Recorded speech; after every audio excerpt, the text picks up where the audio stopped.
Isa sa mga pinaka-powerful couple ang tambalang Francine Diaz at Seth Fedelin na pinag-uusapan na naglakad sa red carpet kagabi sa ABS-CBN Ball 2023. Narito ang mga sweet moments behind the scene ng Francette kagabi sa ball night.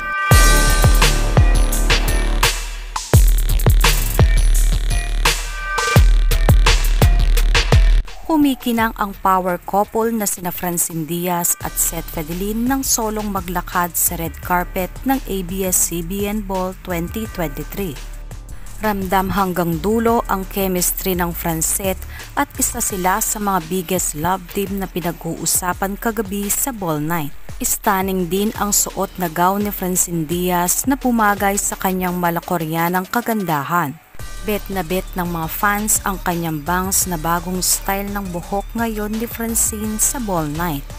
Di rin nagpahuli sa pakilig ang kanyang partner na si Seth Fedelin.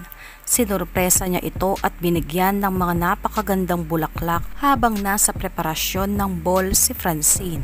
Kitang-kita rin ang pagka-gentleman ni Seth kay Francine, todo alalay sa kanyang suot na gown at hindi pinabayaan na mahirapan ang kanyang partner. Ano nga ba ang pakiramdam ni Francine Diaz na si Seth Fedelin ang kanyang kadate sa ABS-CBN Ball? Anong pakiramdam na ang date mo ngayon si Seth? I'm very grateful bilang title din ng ball natin for tonight. I'm grateful siya yung date ko ngayon kasi inalagaan niya. Ayon naman kay Seth Fedelin ay excited na maglakad sa red carpet dahil ito ang kanilang unang ball as a Francette love team. Thankful ako kasi inalagaan ko siya. First ball din namin ko ni Francine. So, excited ako na maglakad kami sa red carpet. Sobrang maalalahanin din ni Francine kay Seth at may dala-dala pa itong tissue para sa kanya.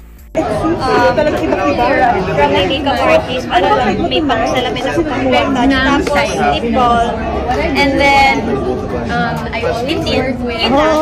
Pero yung tissue talaga para kay Seth. Para sa kanya to, yung alaga ko. Kasi Thank you!